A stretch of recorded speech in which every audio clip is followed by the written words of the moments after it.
सहना भवतु सहनौ भुनक्तु सह वीर्यं करवावहै तेजस्विनावधीतमस्तु मा विद्विषावहै।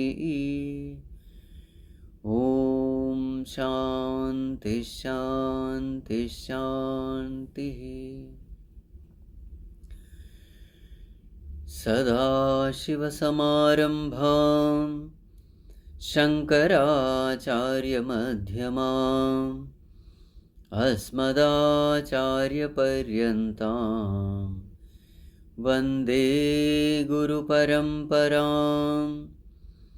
श्रुतिस्मृतिपुराणानाम् आलयं करुणालयं नमामि भगवत्पाद शङ्करं लोकशङ्करं। शङ्करं शङ्कराचार्यं केशवं बादरायणं सूत्रभाष्यकृतौ वन्दे भगवन्तौ पुनः पुनः। समस्तजनकल्याणे निरतं करुणामयं नमामि चिन्मयं देवं सद्गुरुं ब्रह्मविद्वरं सद्गुरुं ब्रह्मविद्वरम्।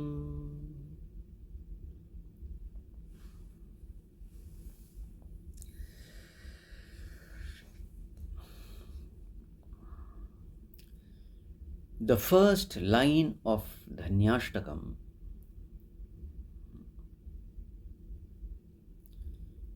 Tajnanam prashamakaram yadindriyanam. That is knowledge which quietens the mind and the senses. In fact, the entire Dhanyashtakam is a commentary on this line. What is the proof of knowledge? Peace of the mind and the senses. This is the proof of knowledge.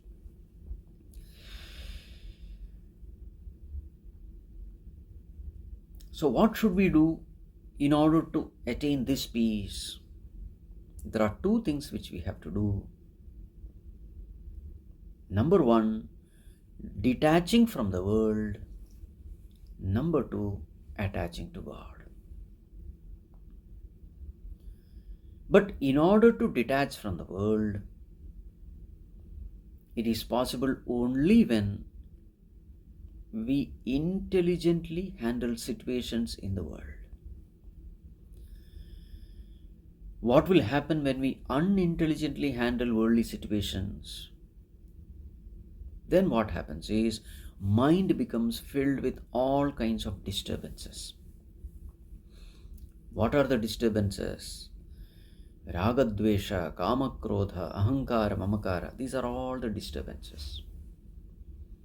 So therefore, intelligently handling all situations is absolutely a must. Now, what are the important situations in life where we have to be careful? So Bhagavan says, number one, while dealing with our family members, at our own home, this is first situation. in our own homes.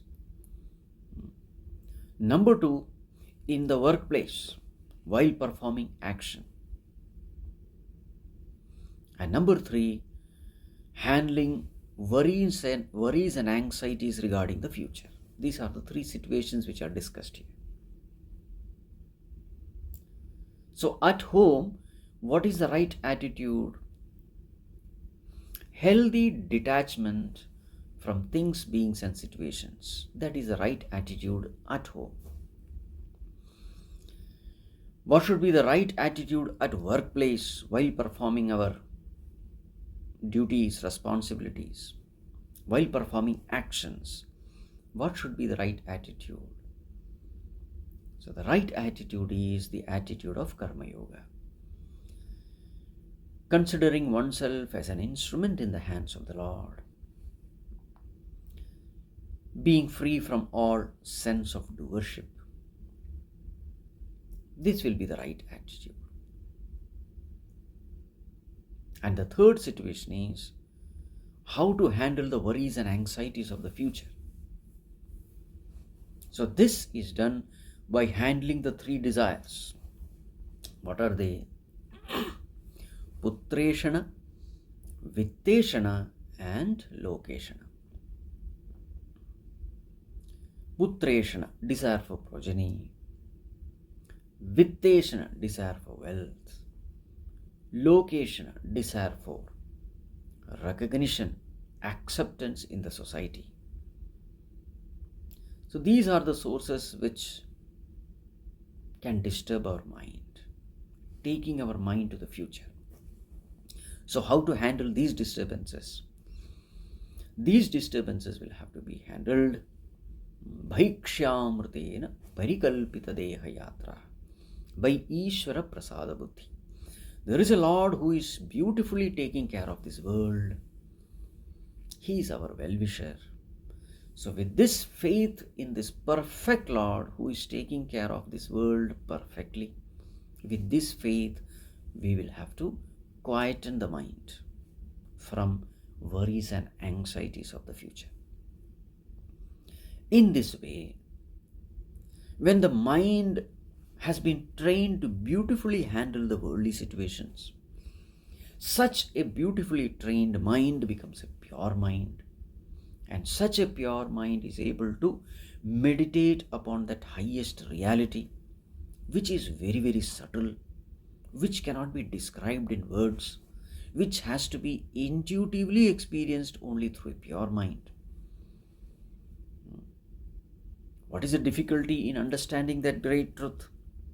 Na sanna sanna sadasanna mahanna chano nastri puman nacha napumsakameka bijam. So that truth is very, very subtle, which cannot be described in words. That truth, with such a pure mind, the blessed ones are able to meditate upon. Yair brahma tat samanupasitam ekachittehi. Single-pointedly, these blessed ones are able to meditate upon that truth. Only such people are the blessed ones. All the others, who are they? Bhavapasha baddhaha. They are bound by the ropes of samsara. Now, the next verse is a description of this term, Bhavapasha baddhaha. Now, let us chant the next verse, verse number 7, page number 25. Ajnanapangaparimagnamapetasaaram dukkhalayam maranajanmajaravasaktam samsarabandhanamanethyamavekshya dhanyah jnanasina tadavashirya vinishchayanti. Once again. Ajnanapangaparimagnamapetasaaram dukkhalayam maranajanmajaravasaktam संसारबन्धनमनित्यमवेक्ष्य धन्याः ज्ञानासिना तदवशीर्य विनिश्चयन्ति. Yes. So what is the nature of this samsara bandhana? So we have 5 terms describing the nature of samsara bandhana. So what are the terms? Number 1, ajnana panga parimagnam. Number 2, apeta saram. Number 3, dukkhalayam. Number 4, marana janma jaravasaktam. And number 5, anityam.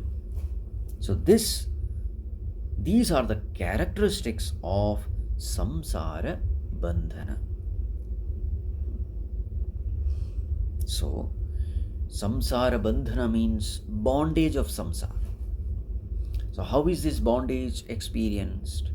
So in the last class we have seen the experience of this bondage is experienced as psychological bondage. Bondage at the level of our mind. And how is it experienced? It is experienced as all disturbances of the mind.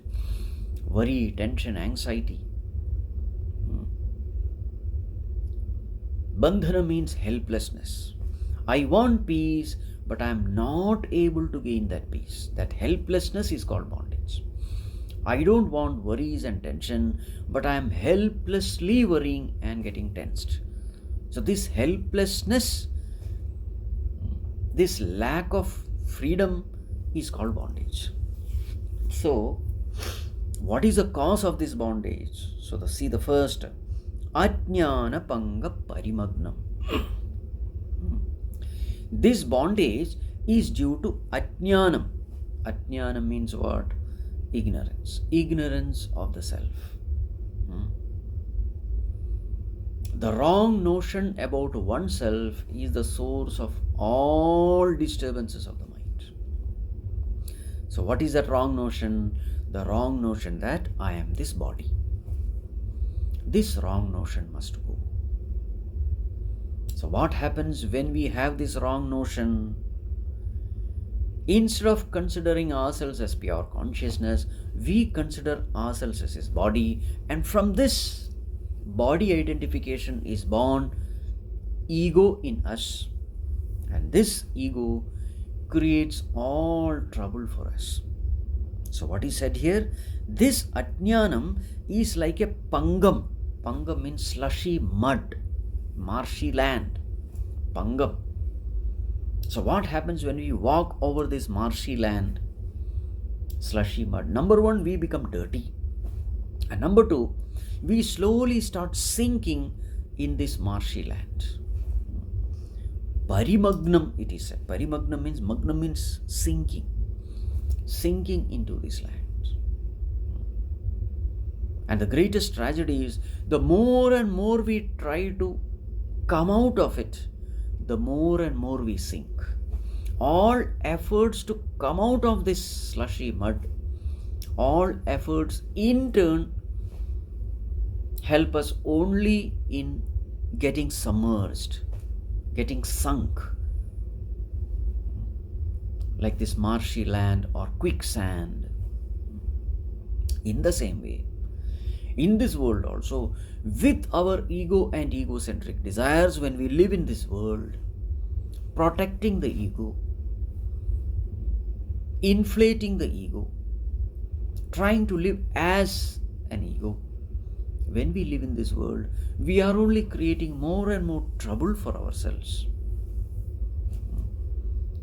We go from, as they say, frying pan to burning fire. This is what happens when we live in this world as an ego. When we live in this world ignorant of our true nature. Ajnana panga parimagnam. This is term number 1. See the second term, apeta saram. Sara means essence. Apeta means without essence, essenceless. Throughout our life, if you see, There are so many moments which are cherished moments in those times. There are some moments which we think that we will never forget in our life. This is the biggest moment in our life, etc. we may say.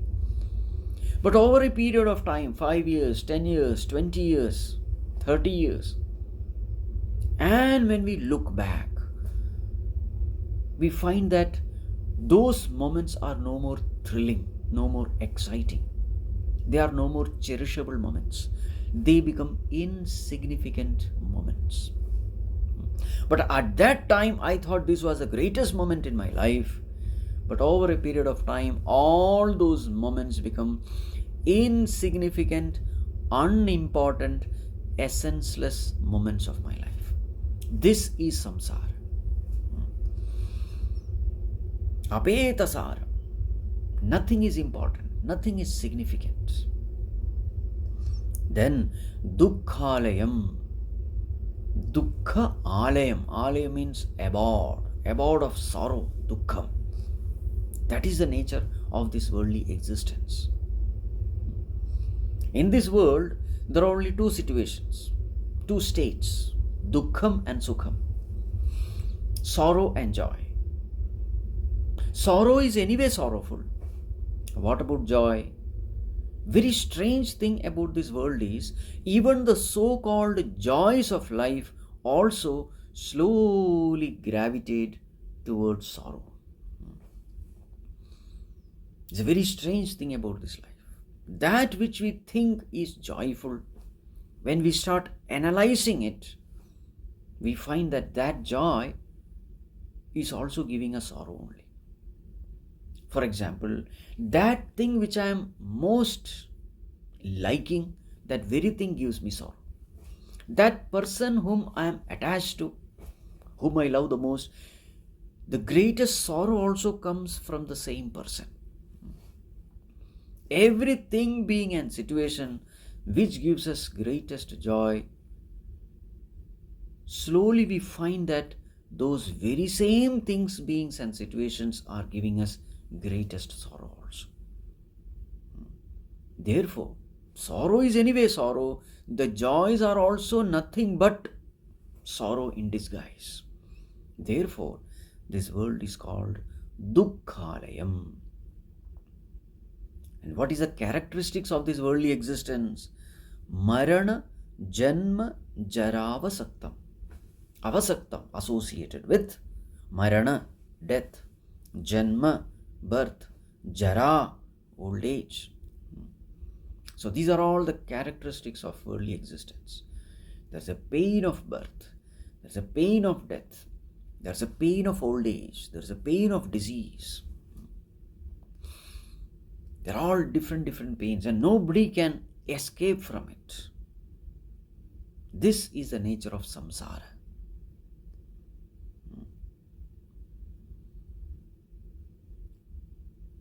But one great saving thing about the samsara bandhana is samsara bandhanam anityam. This bondage, though it is painful, it is anityam. Anityam means what? Impermanent. This bondage is no doubt beginningless, but it is not endless. We can put an end to this bondage of samsara. Samsara bandhanam anityam iti avekshya. The saying, Dhanyaha, the blessed ones, what do? They put forth all effort in putting an end to this samsara bandhana, putting an end to this bondage. How do they put an end to this bondage? Jnanasina tad avashirya vinishchayanti. So this bondage has come because of ajnanam, because of ignorance of the knowledge of the self. So therefore, what is the solution? Ignorance is the problem, so knowledge alone is the solution. So therefore, jnana asina, with the sword of jnanam, with the sword of knowledge, with the sword of knowledge, with the sword of self-knowledge, tad avashirya, they destroy it. tadavashirya vinishchayanti. They are determined to destroy this ignorance of the self with the sword of knowledge.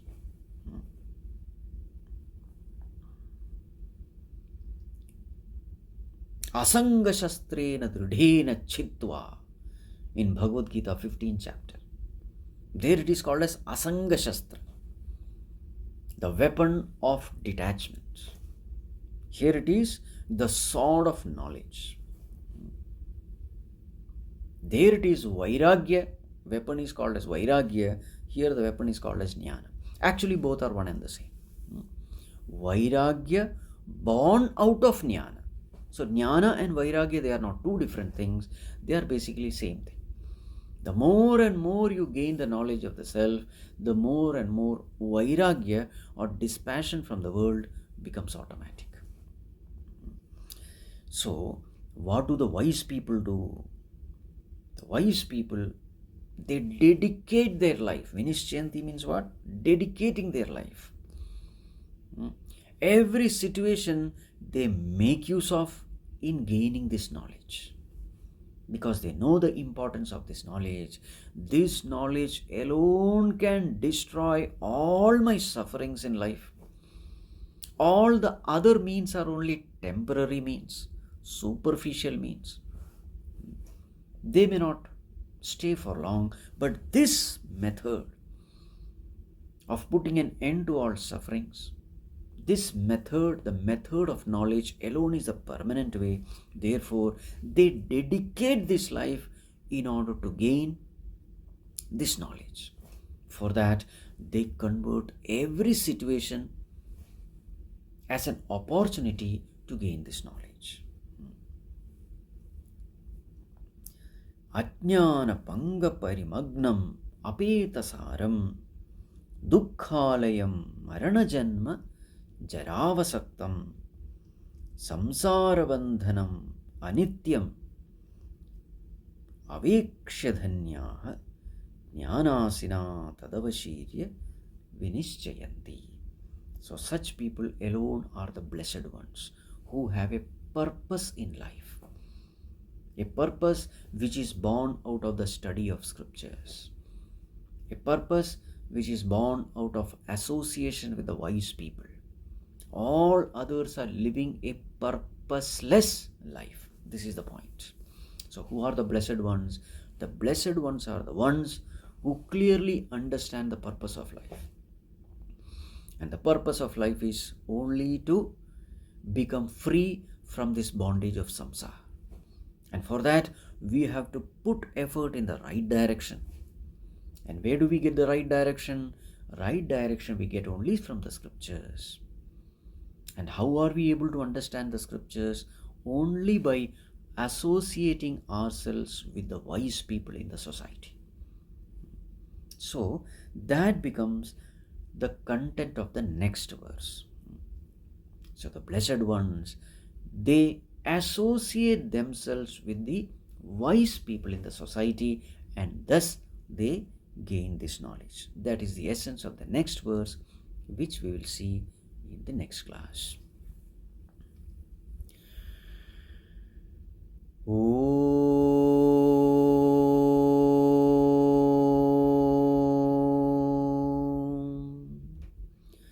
Sarve bhavantu sukhinah, sarve santu niramayah, sarve bhadrani pashyantu, ma kaschid dukkha bhag bhavet, asato ma sadgamaya, tamaso ma jyotirgamaya, mrityorma amritam gamaya. Om Purnamadav Purnamidam Purnat Purnamudachyate Purnasya Purnamadaya Purnamevavashishyate. Om Shanti Shanti Shanti. Harihi Om Shri Gurubhyo Namaha. Harihi Om.